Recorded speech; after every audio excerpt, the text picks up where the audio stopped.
When women talk about the unequal division of labor in their relationships, specifically when it comes to, say, the housework, the cooking, the cleaning, the laundry, and taking care of kids, one of the most common pieces of pushback that men have is that they work longer hours or they earn more money. The most insufferable woman on the internet strikes again.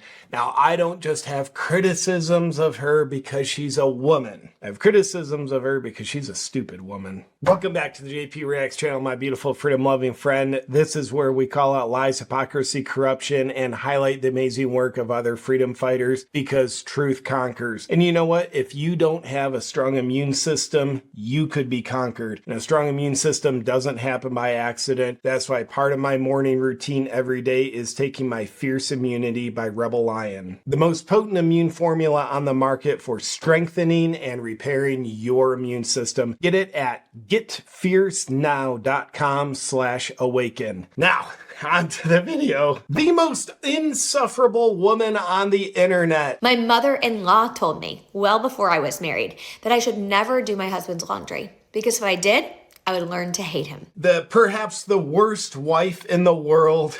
You may remember her. She just went super viral not too long ago, over 100 million views on a Twitter video that starts like this. I have been with my husband for almost 20 years, but about 3 years ago, I was strongly considering divorce, and I want to talk to you about why. So she's made a name for herself by openly criticizing her husband, which, by the way, to that mega viral video of hers, probably went viral for reasons she didn't plan. I made a parody of that on my comedy channel where I play the unlucky husband of the viral worst wife ever, doing pretty good, over 700,000 views in 5 days, and I just play that poor beaten down husband, whoever he is, to this tyrannical wife. On TikTok, her account is Sheisapageturner, and boy, is she ever. You just want to turn the web page whenever you land on her. I don't cook dinner. He cooks dinner every single night. I do breakfast and lunch for us and our kids. I don't pack him a lunch. If he's hungry, he'll figure out what he's going to eat for lunch the same way that I do. I want to show you a few of her videos with just terrible, terrible perspective and advice where she's just relentlessly victimizing herself against her kids and her husband. And she's doing this out loud in the form of advice to other women and any men if they're dumb enough to watch her. And I think it's not only bad advice, I think it's incredibly destructive advice that does nothing more than her validate her own victimization and validate her reasons why she builds up so much resentment at her husband and her kids. You'll hear that from her own mouth. She is the Andrew Tate of women. Now, Andrew Tate, like you might agree with his political view, objectively, don't listen to Andrew Tate, men, on how to treat women. The guy routinely accused of abusing women. I've seen videotapes of him abusing women. He has trafficked women. He'll tell you he does it legally. He's accused of doing it illegally. Regardless, the guy completely disrespects women. Yet Andrew Tate is all over the internet giving men advice on how to treat women. This lady is the woman's version of Andrew Tate. And boy, it is beautiful to look at, hilarious to look at. Your wife is not mad at you because you're sick. She's mad because there's a huge double standard between when you're sick and when she's sick. And Okay. First off, the sound of her voice, the speed that she talks, wow, that gets you right there. She's a professional victim. There's a huge double standard. It's like, well, no, what's the standard in the relationship? She speaks in these absolutes that position all women as victims of men. I mean, this lady should play Snow White in the next Disney remake of woke Snow White and the victimized lady. Prince Charming's here to save you. No, he's basically a stalker. I'm a victim of the guy trying to save me. So she positions all women as victims, but take that with a grain of salt because she's just validating her situation out loud. Her husband who works a blue-collar job, works full-time, does the cooking for dinner, does his own laundry, and she finds a way to position herself as a victim. everyone is sick right now. Kids are sick, parents are sick, teachers are sick. The illnesses are running rampant, and women and mothers in particular are reaching a breaking point. I would imagine that's probably true. Women and mothers are reaching a breaking point. What she absolutely refuses to acknowledge ever is that her own husband, let alone men in general, at times can reach the same threshold of stress that she herself reaches. However, most of us just don't go online and bitch about it like we're professional victims, using someone else we're in a relationship with as the perpetrator that allows us to position ourselves as the victim. Now, in this lady's viral video that I showed you just a clip of, that I did a rather good parody of, if I don't say so myself, she talks about all the chores her husband does, which it's immense, and he works full time. And she talks about how tough it is to be a mom, to be a wife. She works full time. What she doesn't tell you is she's not a full-time mom. Her kids go to daycare every day. Yeah, there's still parenting responsibilities outside of that. But playing the role of a victim, she's not like, hey, my kids go to daycare and I'm still... No, her kids go to daycare. And her full-time job, being a TikTok influencer. Life is so hard. I need to take 15 minutes every day and make some TikToks. I work full time. I mean, are they going to be good? No, they're not going to be good. I'm just going to literally yell at the camera. So here, in this clip, a list of things she does not do for her husband. A few weeks ago, I said I don't do my husband's laundry. And a lot of people are saying, whoa, whoa, whoa. Those are small acts of kindness. Why wouldn't you want to do that for your partner? But here's the thing. Small acts of kindness that are mostly domestic labor just add up to work at the end of the day. So here's a list of things that I don't do for my husband. You all know. And by the way, women, you can be just as empowered by refusing to do things for your husband too. You all know. I don't do his laundry. He can do that himself. I do my laundry and we do the kids' laundry. But he does his own. She doesn't even do all the kids' laundry. She does. He has to do that too. And I'm not saying all women should do the laundry. I'm just saying this woman definitely does not do all the laundry. I don't cook dinner. He cooks dinner every single night. This is a feminist wet dream. He works full time as a lineman. That's a very blue collar job. Dangerous job. Comes home. By the way, he picks the kids up from daycare. He cooks dinner. I don't cook dinner. Well, yeah, he does. I do breakfast and lunch for us and our kids. It's not us, lady. I don't pack him a lunch. If he's hungry, he'll figure out what he's going to eat for lunch the same way that I do. I don't make his doctor's appointments because guess what? He's not making mine. Would it be kind of me to do that?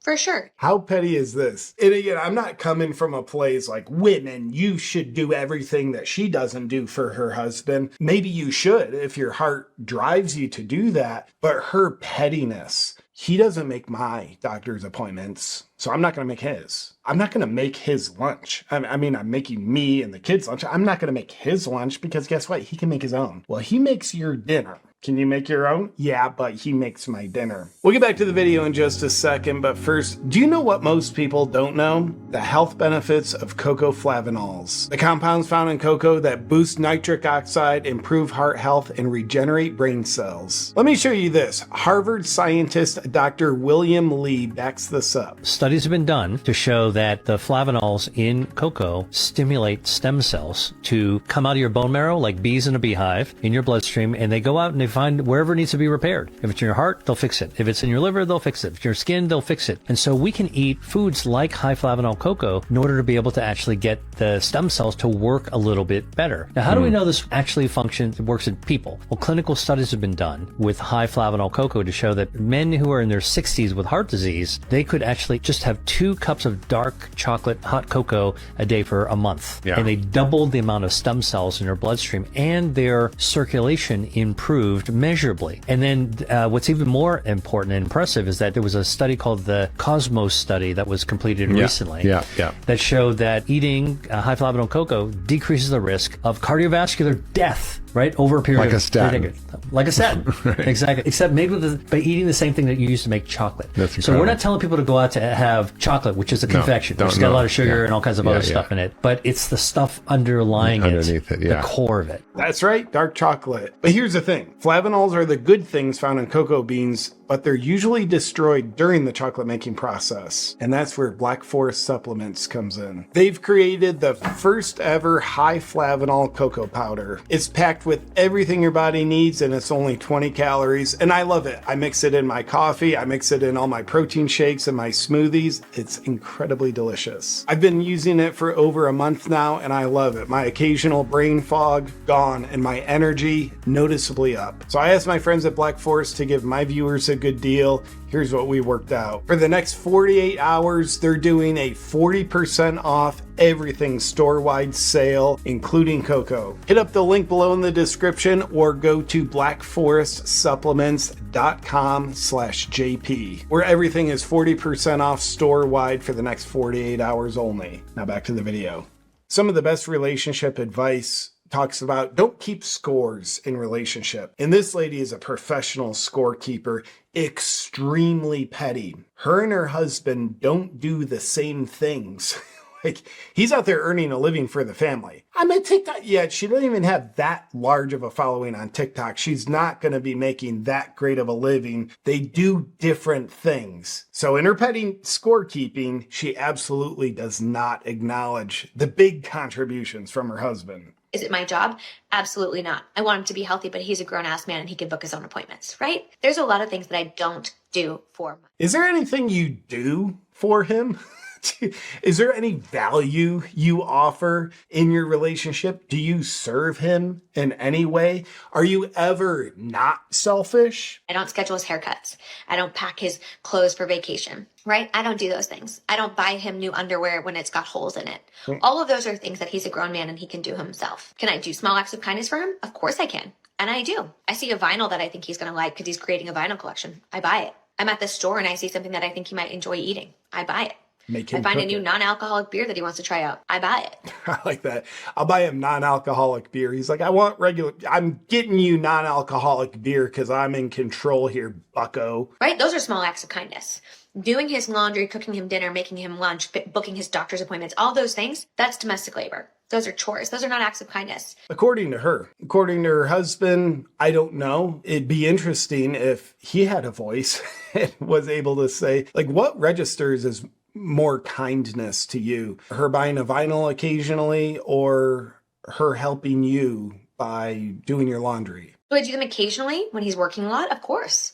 Do I cook dinner sometimes when he's had a really long day? Of course. Sometimes. But me not doing that does not mean that I don't show him love or kindness. Well, it doesn't mean he receives your occasional acts as kindness. Like, it's possible all the things she refuses to do with these petty rationalizations, he doesn't receive them as acts of kindness because she doesn't do them. It's possible her not doing them, refusing to do them with these petty rationalizations, he receives as acts of resentment toward him. Possible. I don't know. If I was in a situation, that's how I'd receive it. They're different things. It is not my job as a wife, it is not in my job description to do all the domestic labor as small acts of kindness to my partner and receive nothing in return. And receive nothing in return. Again, the level of appreciation and recognition of her husband is off the charts. I would receive nothing in return. Did you watch your first video where you listed all the stuff you make your husband do?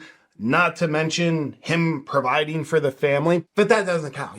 That's what he does. I receive nothing in return if I were to do all those things. Now let's hear about her level of resentment. And this is just the tail end of a video where she's giving advice to women about not doing things for their man. Let them do those things, because if you don't and you decide to have kids with this person, I can tell you it will lead to resentment when you are doing this, not only for your children as a mother, but for your husband. That tells you a lot about not women in general, but her. Doing these things for your man, and you have kids, you're doing them for your kids, and you're doing them for your man, it will lead to resentment. What that's telling you, this lady carries so much resentment. I would guess she has a very unhealthy psychology. What are you going to do with your resentment? I'm actually not going to do anything with it. I'm going to project it onto my relationship and control it and make it so that I don't have to feel my resentment very much. Instead of her saying, like, you know, when I do laundry, I realize I have really low self-worth and I resent myself for judging myself so harshly, and I carry shame from my childhood. Maybe I have shame that I never did this or that, or I have shame because I compare myself to certain people and that causes me to resent myself, and I'm reminded of that anytime I'm doing a menial task that any human has to do. So instead of letting that happen and me dealing with my emotions, I'm just going to be an absolute tyrannical control freak in a relationship. Now in this clip, we're going to hit the zoom in button on how she makes herself the victim of her marriage and her kids. I love it when people tell me the mental load isn't real because it just gives me an opportunity to teach them what the mental load is and show them that it is, yes, very, very real. And it's so interesting because whenever I talk about the mental load, men will say things like, oh, that's not real. It's made up. It's just women overcomplicating things. It's just your anxiety. But when I ask women, the overwhelming majority of them, Does she sound like she has anxiety? It's an understatement of the century. will say that the mental load is crippling. It is exhausting. It is never ending, that their brain never turns off. And you talk to any woman, especially a woman with children, and she will tell you that the mental load is very, very real. Yeah, and if you talk to any man who's actually living as a real man, he's got a mental load as well. I would dare say a healthy man and a healthy woman, do they get mental loads? Absolutely. Do they deal with them? Can they figure out ways to de-stress and offload the mental load? Yeah. Does this lady? I don't think so. You heard her use words like, it cripples them. And what she's talking about is the mental load of being a mother and being a wife. What she's really saying is, my kids and my husband are a burden on me. Everything associated with it, the tasks, having to go out of my way and care for them, do things for them. She calls it a mental load, and she's interpreting that mental load as a stress, as a burden. How would you like to be married to this lady? How would you like to have this lady as a mom, where your very existence is treated as a burden? And does this lady address that head on? Absolutely not. She justifies her position. The best way to stay a victim is to give yourself rationalizations for how you're a victim, why you've made yourself a victim, and why you keep yourself a victim. Give those rationalizations as advice to other people. By the way, I don't for a second feel sorry for this lady's husband. He has a role on why he is a perfect match for her in the relationship. I'm not going to make a victim out of him. I'm not even going to make a victim out of her, even though she just has her whole TikTok account dedicated to raising her hand and saying, hey, I'm a victim, poor me. I mean, this guy provides for me. And look at these kids that are miracles from God. What a burden. The mental load, it's real. Only women have it, right? With that said, let me know what you think of what I'm calling the most insufferable woman on the internet in the comments below. Love to hear it. And also let me know if you agree with me. Is this the women's equivalent of Andrew Tate?